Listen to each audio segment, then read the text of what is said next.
এরপর প্রশ্ন হলো, মেডিকেল ক্যাম্পাসে অনেক স্টাডি পার্টনার দেখা যায় ছেলে মেয়ে। আমার প্রশ্ন হলো, পড়াশোনার জন্য এভাবে অপোজিট জেন্ডারের ফ্রেন্ড বানানো কি জায়েজ হবে? দেখুন, আপনারা তো খুশি হওয়ার কারণ কি আমি বুঝলাম না। আচ্ছা যাক, দেখুন বিষয়টা হলো, আমার কথা নয়, আপনারা আমার চেয়ে ভালো জানেন, একজন পণ্ডিত বিজ্ঞানীর কথা, একজন ছেলে এবং একজন প্রাপ্তবয়স্ক ছেলে প্রাপ্তবয়স্ক মেয়ে কখনো বন্ধু হতে পারে না।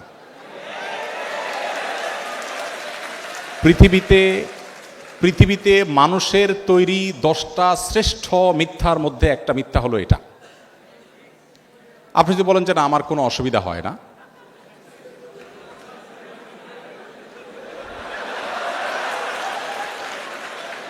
যদি আপনি মনে করেন যে না আমার কোনো সমস্যা হয় না, আমার মনে তো খারাপ চিন্তা আসে না, বাজে চিন্তা আসে না, তাহলে আপনি মেডিকেল স্টুডেন্ট হওয়া সত্ত্বেও আপনার ডাক্তারের কাছে যাওয়া উচিত, অথবা আপনি আপনার কথায় অসত্যবাদী, দুইটার একটা। দেখুন, আমি বলছি না যে কোনো হোয়াটসঅ্যাপ গ্রুপে, কোনো মেসেঞ্জার গ্রুপে বা কোনোভাবে শরিয়ার পর্দা মেনটেন করে একে অন্যের সাথে পড়াশোনা বিষয়গুলো শেয়ার করা যাবে না, তা বলছি না। আপনি সেফটি নিশ্চিত করে যদি এটা করেন, আপনি অবশ্যই করতে পারেন, কিন্তু সেফটি নিশ্চিত করতে হবে। শরিয়া কেন পর্দার কথা বলেছে? দেখুন, গোটা পৃথিবীতে একটা প্রচেষ্টা দেখবেন যে আমাদের মুসলমানদেরকে মেয়েদের মুখোমুখি দাঁড় করানো হয়, যেন মেয়েদের বিরুদ্ধে ইসলাম সব কিছু করেছে।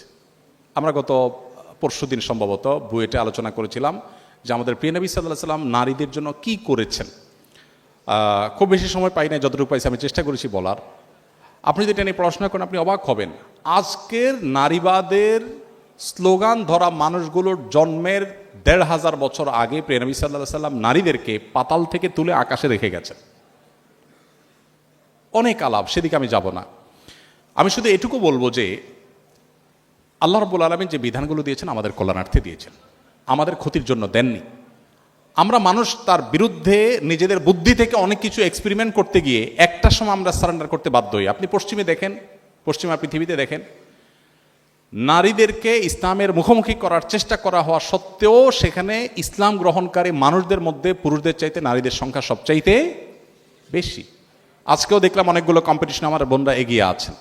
আমরা সুন্নাহ ফাউন্ডেশন থেকে যে কটা কম্পিটিশনতে বেশিরভাগ ক্ষেত্রে দেখি ছেলেদের চাইতে মেয়েরা এগিয়ে আছে। তার মানে ছেলেরা ফাঁকি ঝুঁকি বেশি করে, মেয়েরা তুলনামূলক একটু বেশি সিরিয়াস।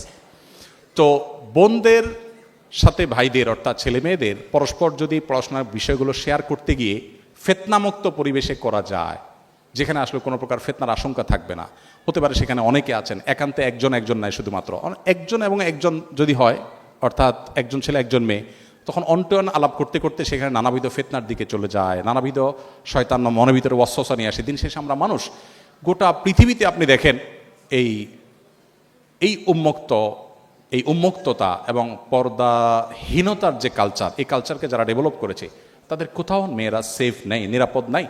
আপনি এখানে যতই বলেন যে ভাই সবাই ভালো হয়ে গেলেই হয়, মনটাকে ভালো করলেই তো হয়, এই মুখরোচক অনেক স্লোগান আপনারা শুনতে পাবেন, এর চাইতে ভুয়া কথা, বোগাস কথা আরেকটা আপনি পাবেন না। কিসের মন ভালো করা? মন ভালো করলে যদি ঠিক হয়ে যায়, তা আমার প্রশ্ন হলো, আপনি ব্যাংক থেকে টাকা তুলে কেন ব্যাগে লুকায় লুকায় নেন? আমাদের চোর ভাইরা সবাই মন ভালো করলেই তো হয়ে যায়। সেখানে ওয়াজ কেন করেন না যে ভাই সবাই মনটা ঠিক করেন, কেন আমার টাকা ঢাকতে হবে, আমার টাকা আমি ওপেন নিয়ে যাবো, আপনি আপনাকে সেভ করেন, এটা কেন বলেন না? যাই হোক, এটা আমি দীর্ঘ আলোচনা যাব না। তো এই বিষয়টাকে মেনটেন করে আপনি করতে পারেন, সেটা ইসলাম আপনার জন্য জায়েজ রেখেছে।